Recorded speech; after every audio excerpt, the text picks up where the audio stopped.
Belum, belum. Oke, ya. Baik, selamat pagi, siang, sore, Pak Firdaus juga teman-teman semuanya. Sebelumnya, perkenalkan kami dari kelompok B, kelas berpikir komputasional 09.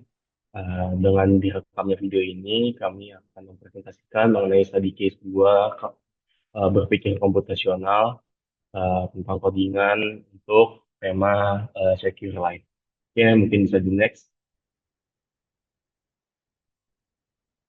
Nah, sebelum kita lanjut ke materi, mungkin saya akan memperkenalkan teman kelompok saya satu persatu. Ada Andrea Ika, ada saya sendiri Muhammad Gavin Jericho, ada Kevin Hadan, dan ada Zulfahmi Fajri. Ya, mungkin bisa di next. Berikut merupakan outline atau agenda overview yang akan dibahas kali ini. Yang pertama yaitu akan ditampilkan study case dari codingan yang akan kita bahas kali ini. Lalu ada codingnya itu sendiri dan terakhir ada outputnya. Oke, mungkin bisa di next. Nah, di sini di study case-nya kita diminta untuk membangun sebuah saluran komunikasi rahasia dengan beberapa ketentuan seperti kita mempertimbangkan jarak antar kantor, jenis dan kontur tanah, keamanan jaringan, ketersediaan anggaran, serta kebutuhan redundansi. Ya, mungkin bisa di next. Nah, kita masuk ke bagian codingannya. Yang pertama ini, di sini ada dua bagian yang paling awal. Di sini ada bagian network underscore dictionary, di mana network underscore dictionary ini untuk menyimpan data tentang presiden, lalu ada key presiden, ada koordinatnya, ada keamanan jaringan, serta jenis tanahnya yang bisa dilihat di layar atas.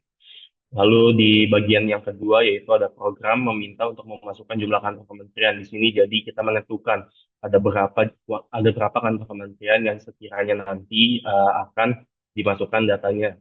Eh, Program ini menggunakan while true sehingga program meminta input hingga pengguna memasukkan angka yang valid. Dan jika pengguna memasukkan input bukan angka, misalnya huruf, maka program akan menampilkan pesan error. Oke, mungkin bisa di next.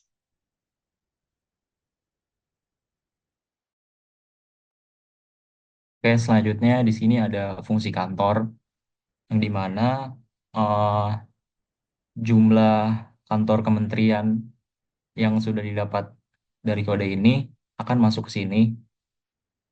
Lalu pengguna disuruh masukkan nama setiap kantor kementerian tersebut. Setelah memasukkan nama kantor kementerian, pengguna disuruh memilih jenis keamanan jaringan di setiap kantor kementerian tersebut. Nah, di sini ada 4 jenis keamanan jaringan yang bisa dilihat. Selain itu, pengguna bisa memilih lebih dari satu jenis keamanan jaringan. Lanjut.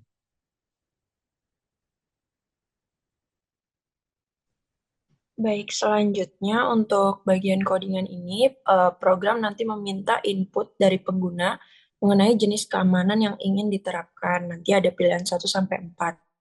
Kemudian, jika pengguna memilih opsi yang belum dipilih sebelumnya, opsinya akan ditambahkan ke dalam list keamanan jaringan. Jika pilihan adalah 4 atau selesai memilih, programnya nanti akan memeriksa apakah ada keamanan yang dipilih. Kalau misalnya enggak, pengguna diminta untuk memilih setidaknya satu.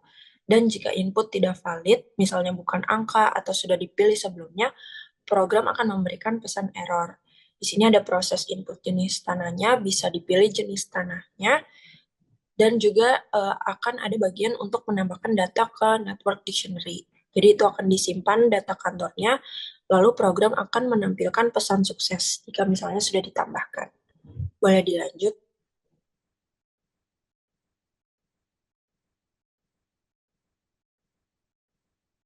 Oke, di sini em, setelah memasukkan koordinat, jadi ada function buat menghitung jarak dari kantor presiden ke kantor cabang sesuai sama koordinat yang kita masukin.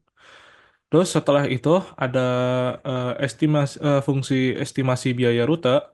di mana untuk rute berbatu sendiri itu 1,5 juta per meter, terus tanah liat ada 1,2 juta per meter, terus yang kontur berpasir 1 juta per meter, dan kontur datar 1 juta per meter. Untuk faktor keamanan sendiri di functionnya itu untuk terowongan bawah tanah dengan harga 2 juta per meter, eh, terus pelapis baja dengan harga 1,5 juta per meter, dan inskripsi lanjutannya 1,3 juta per meter. Lalu em, di sini ditampilkan jaringan, fungsi jaringan.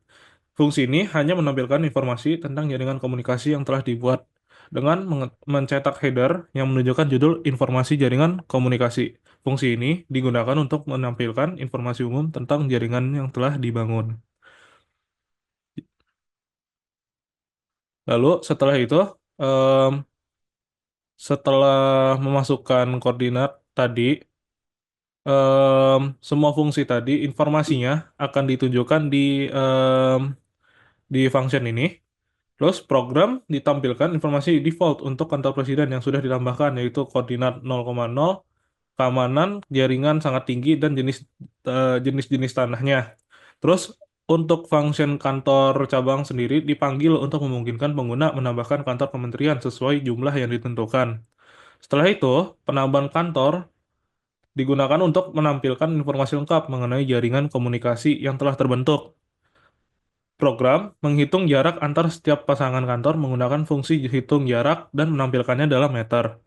Setelah itu, program menghitung dan menampilkan estimasi biaya pembangunan saluran komunikasi antar kantor menggunakan fungsi estimasi biaya rute.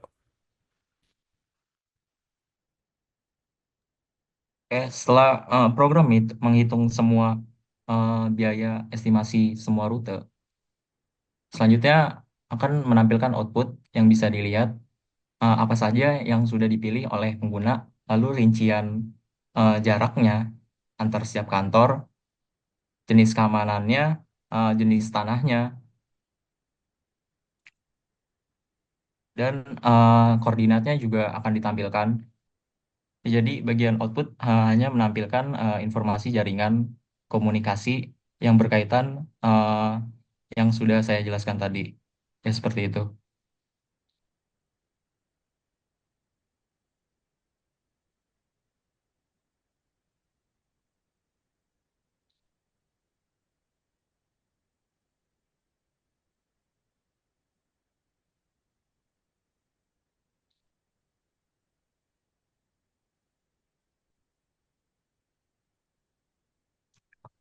Baik, eh, sekian dari kami kelompok B. Mohon maaf jika ada kekurangan dan kesalahan dalam berkata-kata. Terima kasih.